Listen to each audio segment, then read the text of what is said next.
sector lost approximately 400,000 jobs during the pandemic. And many childcare workers remain out of work almost a year on.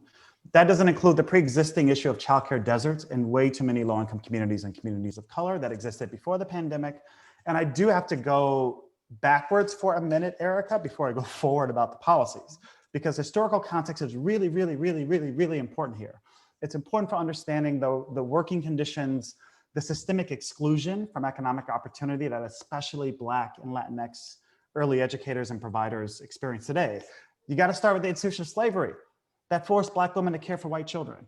You have to look at Jim Crow, where Black women were delegated to domestic work. You have to look at how the New Deal, which was like, I celebrate the New Deal every day, but it also excluded domestic workers from even basic labor protections under the National Labor Relations Act, the Fair Labor Standards Act, because we know Southern whites resisted policy that would grant Black workers new rights at the time. And then more recently, immigration policy has created, you might call a supply of exploitable undocumented women in the care sector. So this is the history that shapes the outcomes for women workers in the childcare industry today. Then you add on top of that, historically, childcare has been relegated to, let's call it a private responsibility rather than a public good. It's been like your individual problem.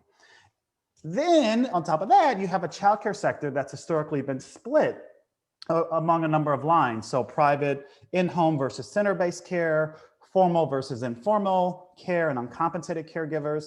So this has created challenges for uniting a broad coalition of providers, but that has changed dramatically. And so to your policy question, Erica, I do think the opportunity before us right now, today, this is a once in a generation chance to really deliver for working families in America, but also it's embarrassing we are this rich democracy and the rest of the world has figured this out.